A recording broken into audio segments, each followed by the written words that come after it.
এক দেশে ছিল এক দয়ালু রাজা, নাম ছিল রায়হান। আর তার বুদ্ধিমতী স্ত্রী রানী রুবি ছিলেন সবার প্রিয়। তারা দুজন রাজ্যের মানুষদের খুব ভালোবাসতেন। রাজ্যে কেউ কষ্টে থাকলে রাজারানী নিজে গিয়ে সাহায্য করতেন। একদিন রাজ্যে এল এক জাদুকর। সে বলল, তোমাদের রাজ্যে গোপনে এক দুষ্টু দৈত্য ঢুকে পড়েছে। যদি তাকে না ধরো, সে সবার সুখ চুরি করে নেবে গি।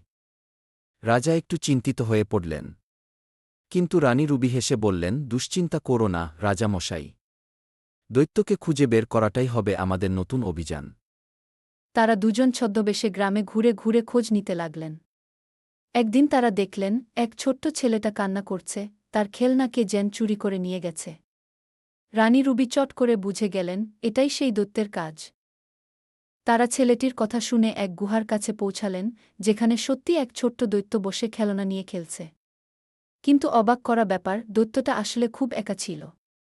সে খেলতে চেয়েছিল কিন্তু কারো সঙ্গে সাহস করে কথা বলতে পারেনি।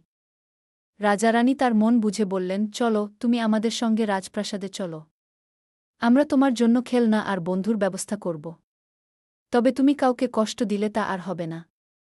দৈত্য রাজি হয়ে গেল, আর রাজ্যে আবারও ফিরে এল সুখ আর শান্তি। রাজা রায়হান আর রানী রুবির বুদ্ধি আর মায়ের রাজ্যটা আবার হয়ে উঠল আনন্দে ভরা।